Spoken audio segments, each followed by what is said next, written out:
Shalom Uvracha. I'd like to share with everyone a very brief mashal that originally me and my daughter discussed that I think has far-reaching application and it's helpful for a Torah understanding. I want you to imagine that you perhaps have a magic ring, and as you put on this magic ring, you are acquiring for yourself some kind of skill that is contained within the ring. Let's say that it grants you the ability to speak Japanese, or understand the stock market, or to play an instrument, or to have fluidity with mathematics, or with physics, or any skill that can be potentially envisioned, imagined. That's what this ring gives you. And let's say perhaps that you don't just have the ability to have one magic ring, but throughout the course of your life you could go out and you could maybe acquire for yourself quite a plethora of different magic rings that would grant you all sorts of wonderful talents and skills.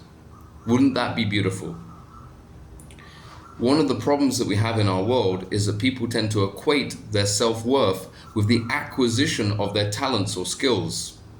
And this is of course very, very unfortunate, because what could happen? You could accidentally lose your magic ring, or indeed the fingers, or has v'chalila, the hands that hold them.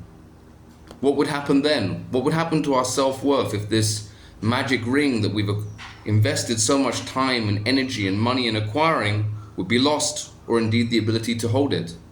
Would that truly change our self-worth?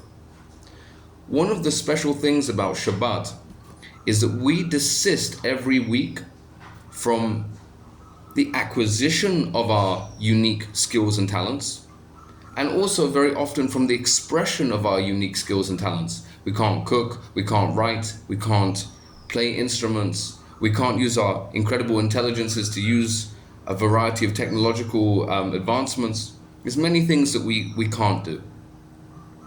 On Shabbat, what we begin to do is we begin to focus on the fingers that wear these magic rings, focusing instead on the inner dimension of the soul, the inner person who is out there in the world trying to acquire the means to succeed in the world. Who is that person? What do they believe in?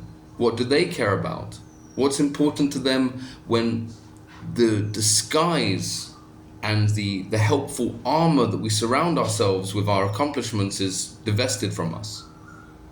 That's really the message of Shabbat, is that when we divest ourselves from the fact that we're no longer the banker, we're no longer the doctor, we're no longer the musician, we're no longer any of these titles that we give ourselves, who are we? What do we bring to the table spiritually, fundamentally? Who are we? And we find that Shabbat is a time for gathering together, sitting together, sharing together, praying and singing together, not in a mechanism that shows off our various skills, but in a mechanism that reveals our deepest character. Hopefully everybody and their families will be blessed with a beautiful Shabbat. We've come out of Passover, we've, so to speak, acquired freedom, and now we're going through the journey of Sfirat HaOmer. We're gaining midot, we're moving towards receiving the Torah. Receiving the Torah isn't just about the ability to learn a page of Talmud, or to have fluidity with the language, or to memorize many pages. It's actually about the ability for us to transcend our lower selves and to begin to change our lower natures so that we can have better character traits. We can be nicer, kinder, more honest people. Because ultimately, it's not about how many magic rings you have and how many wonderful and beautiful skills and talents you have, but it's about the quality of the person who's able to behold them. And I bless you and your families that you should have everything you need for a beautiful Shabbat, for peace and for shalom.